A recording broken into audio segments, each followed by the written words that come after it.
felt like I knew that God was there, but I just felt so isolated and alone. Oftentimes I would cry out to God at night when I was feeling sad, and I just didn't know why He would let all of this happen to me. When you're out in nature, when you're in the mountains, it's quiet. And you can hear all of the things that are happening around you with birds singing, and it's so peaceful. If I was out in nature, it was better than being at home, like being inside my home where I could get in trouble. So when I moved to Colorado, I was as young as 5 years old. I remember that's when things started to change for me. That's when the abuse started.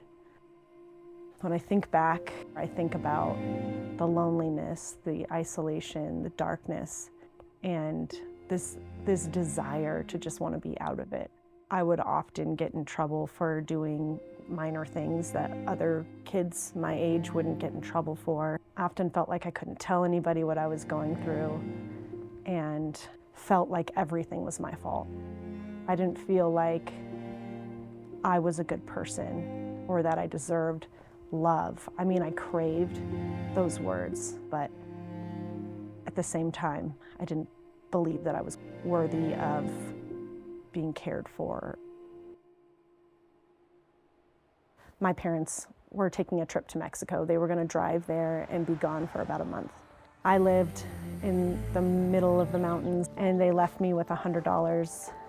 My mom and my stepdad came home, and I was talking to my mom about all the things that had happened when she had left. One of my friends lost their parent, and I was telling my mom about that and how sad I felt.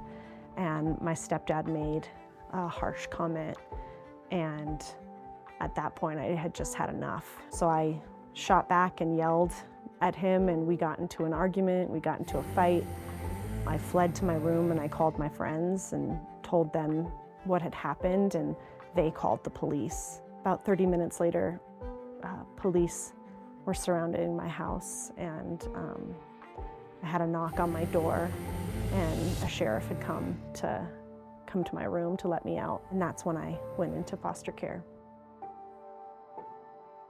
I was in 3 different homes in 3 months because there weren't enough homes where I lived to take me in.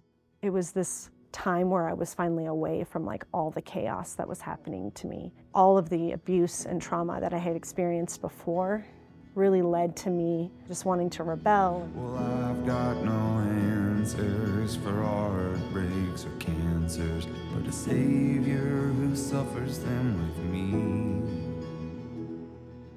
I think with all that I experienced when I was younger, I just didn't want to trust anybody. I didn't want to trust God. So one day I was sitting at church and Jim talked about forgiveness, and I just felt like I was like stabbed in the heart. And I thought, you're talking about forgiveness, like how dare you say this? Like, you don't know what happened to me and you don't understand. Why should I forgive people who hurt me so bad? But I realized that forgiving was more for myself. I have to let go of the anger that I had inside, because the anger that I had was controlling me. It was keeping other people out, people who loved me, people who wanted to be a part of my life and to speak those words into my life that I'm loved. I experienced so much darkness when I was younger, and so much pain and trauma, but it ended up being something that God has used for good. I want to be able to tell my story so that people understand that they should care for kids from hard places. They should care for kids that have experienced abuse and neglect, because they matter. They are important, and we shouldn't forget about those kids. I think I would tell her that she is loved. I would tell her that she was so important. I would just want her to feel that she is 100% loved, that Nothing she can do can stop her from being loved by God.